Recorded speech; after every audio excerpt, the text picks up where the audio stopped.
5.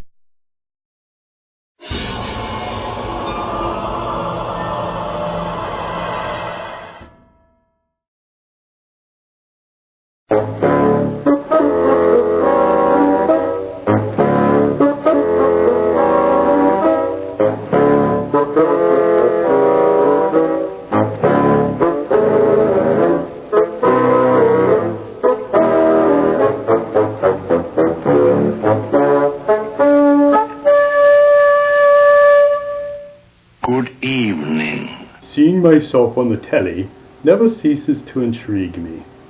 Our story today contains all the necessary elements to give you a good fright.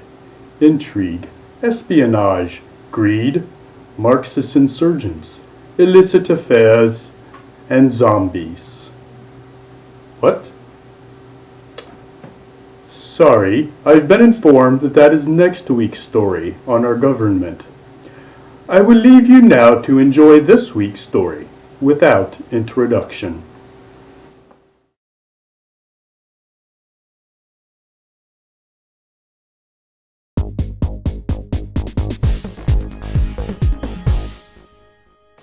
Thank you for taking this rare interview. We'll try to respect your privacy by not exposing your face. So tell me, what makes a person become an urban explorer? Well, Why do you do it? I mean, what's the point? What I mean to say is, isn't it true that most of you are just a bunch of crackhead 20-somethings out looking for a place What? to do your drugs and have your orgies without getting caught? Of course Really not. though, you go out there, you vandalize private and public property, No. spray graffiti, light fires, and steal metal for the scrap money. not at You all. trespass only because you enjoy breaking the law, What? and what's worse, you videotape the whole thing and post it on YouTube Sigh. with gloating pride in your debauchery. Forget it.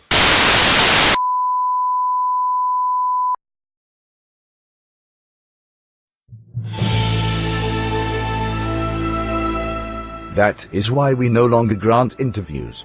What you just saw is the typical response when someone finds out you are an urban explorer. In typical media style, the highbrow elites choose not to understand or accept any expression in the theater of ideas that doesn't fit into their concept of art. Yet this from the likes of teetotalers that support public funding for jars of urine and statues of excrement, the all-inclusive elite, as long as you meet their standards for inclusivity. Ah, they got me on my soapbox again. Anyway, let me reiterate. Explorers do not paint, break, or burn. They do not vandalize. Explorers are not squatters and they are not thieves. We do not find abandoned buildings to get stoned, or to have liaisons. The explorer's motto is take only pictures, leave only footprints. There. Now I feel much better. Why then, why do we risk possible injury to explore places that others have long forgotten? I don't believe any one facet receives full credit. There is the incredible architecture of Penhurst, the uniqueness of Concrete City, the tragedy of Centralia, the history of the abandoned Pier Turnpike, the controversy of Frick's Lock, the rise and fall of the coal, paper and amusement industries, and frankly, just the satisfaction of fulfilling the innate human desire to explore beyond what is immediately visible.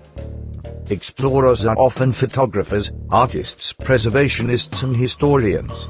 We make photo and video records, not to gloat over our exploits, but to share our experiences and the history of long-forgotten places via our own creative art form with the purpose to enlighten and entertain. So, sit back, relax, get a coffee, and come along with us on virtual tour of very interesting places.